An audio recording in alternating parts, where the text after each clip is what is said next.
Hey, how are you? It feels like a crazy long time since I last chatted to you, but it has only been a week. I think it's just because we're in pre-production at the moment, so everything's moving pretty quickly. There we are. So I would love to hear what's going on for you, have a bit of a catch up. And whilst you are telling me that in the comments, I'm going to tell you about the 3 ways you're going to get producers to take you seriously as a writer, director, or fellow producer. So if you're new here, my name is Charlotte. I am a film producer and the filmmaker's career coach. I work with writers, directors, and producers to build their career around making projects they love, so they're finally getting paid for their time and talent, all the good things, so they can make their own projects with ease. They can go to Cannes, quit their 9 to 5, whatever they feel like, basically. So I know how crazy the imposter syndrome can get when it is just you and your ideas.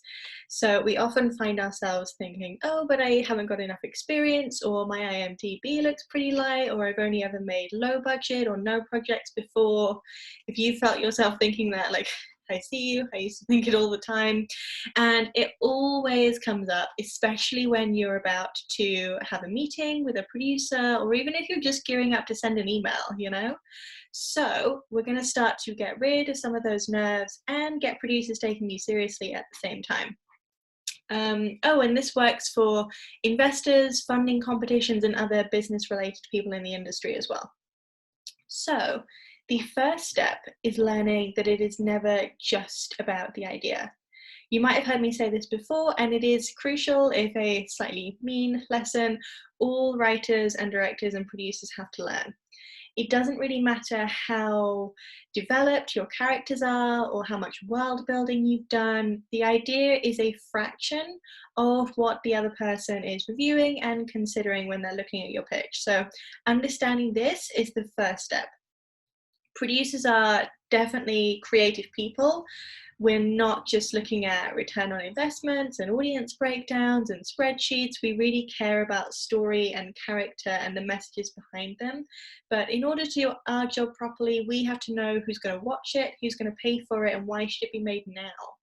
So that's what I mean when I say the idea is only a fraction of what's important. And if you can answer those 3 questions, then your pitch is already looking a lot stronger in the eyes of the other person. So understanding that the idea is only part of what matters and knowing the answer to those 3 questions, they're kind of pre-work, or like the foundation, if you will, on which you can start to build with the 3 ways you'll get producers to take you seriously. And for the first time, possibly ever, in making these videos, my tea is actually the perfect temperature to drink. Normally it's a little bit too hot still. So the first way, after you've done that pre-work, the first way you're going to get producers or funders or whoever it is to start taking you seriously is to speak their language. You're already off to a great start with that pre-work, so now we're going to build on that. It doesn't mean like suddenly reading up on in-depth audience insights and becoming addicted to spreadsheets. It just means being au fait with what the other person does and what their job involves. So in the same way that I have to know about beat sheets and storyboards, it's not really part of my job, but I still have to know about it and know what goes into it in order to be a good producer, right? So by speaking their language, you're automatically going to separate yourself from the tons of other writers and directors with ideas and vision, but who the producer won't feel totally confident in, because again, it's not just about ideas and vision. Proving that you understand how the industry works is a really useful tool to subconsciously make the other person realize, like, oh, I can trust this person, I can work with this person. It's all about setting up that safety. Sense? Cool. So the second way you're going to get producers to take you seriously is with relevant pitch materials. I could talk for a very long time about this. I'm just kidding, I won't. But showing up with the relevant documents that look professional and well made is such a great way to stand out and be taken seriously. So the general industry standard is a treatment, which is a 1 or 2 page text only document with key info related to story, character, that kind of info. And then the pitch deck is much more expansive. It's usually maximum 10 pages, And it'll not only include the logline and the synopsis and character info, but it'll also have key creative info for the writer or director or producer or whoever it is that's currently attached to the project. It'll have some audience info, so knowing which audiences are going to be interested in this, which audiences you're going to target. Similar films, which are known as comps or benchmarks. So these are projects that have been made within the last 3 to 5 years, similar budget, similar storyline, and it's all about proving that there is a market for ideas like this, that people are interested in ideas like this, as well as any cast that you have attached or desired cast as well, just to give the person reading a sense of what kind of actor would be in each role. So you see how it's much more like built out, so sort of overview, well-rounded overview of the project as a whole, not just story and idea. The pitch deck also gives you a really fun chance to match the tone and the feel of your project visually with images and colors, which is something that I spent way too long on. And for me, I love to see a good pitch deck because it means that the writer or director or whoever it is already considering things like audience and distribution. And while I definitely don't expect them to know the ins and outs of it, them speaking my language is so valuable to me, and it just again gives me a good indicator of how professional they are and how well they understand the industry.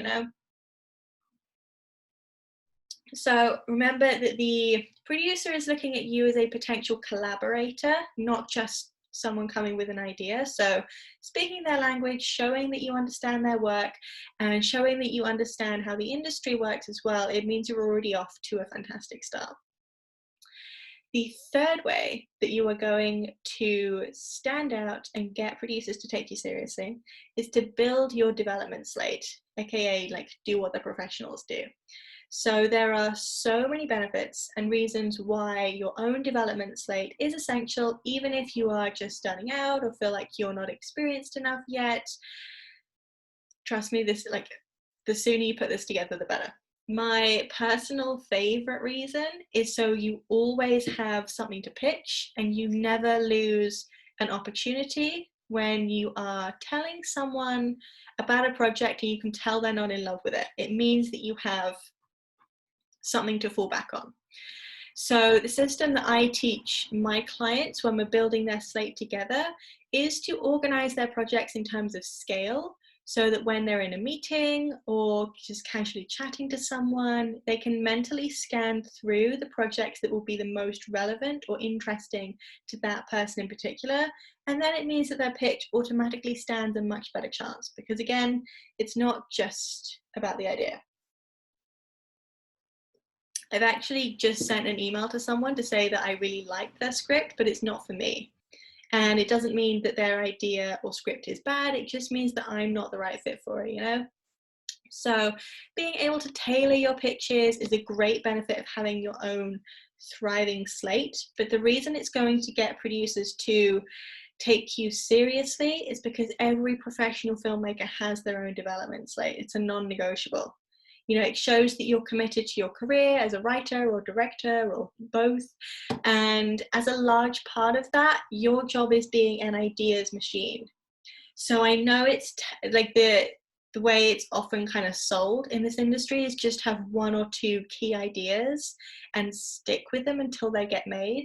Honestly, I think that's a terrible piece of advice. I'd love to beat around the bush, but it's just not my style. That is a terrible piece of advice. How many meetings are you going to be missing out on because you've just got 1 or 2 ideas that just aren't it for the people you're talking to?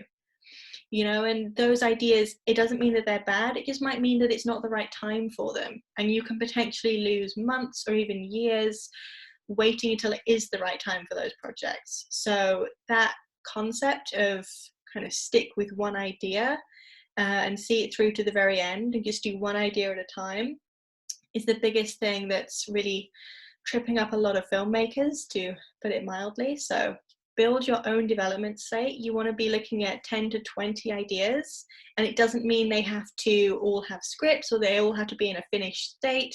It's just 10 or 20 ideas that are built out enough so that you can hold a 3 or 4 minute conversation about them. It's not too crazy. right? So again, your slate means that you won't have to miss out on any pitches unnecessarily, and it also just puts you in that camp again, a professional writer or director, or like insert your job title here. So quick recap, the 2 pre-work steps are to understand that it's never just about the idea, and make sure that you're answering those 3 questions of who's going to watch it, who's going to pay for it, and why should it be made now. And then the 3 ways that you will get producers to take you seriously are by speaking their language, showing up with the relevant pitch documents, and having your own development slate. Cool? Cool. So I have, again, added more slots to my calendar, not for this week because we're in production at the end of it, but for next week and the week after, there are additional slots available for one-to-one career assessment calls, which is where we get on Zoom. I usually bring tea, and we go through what's currently working for you, what currently isn't, and then we figure out your next steps to get you towards your end goal, whatever that's going to look like for you. Okay, so if you go to charlotteproducers.com/call, you can apply for yours there and then see all of the available slots that we have. And I will see you on Zoom, or I'll see you on IGTV or YouTube or wherever it is you're watching this. I'll see you next week.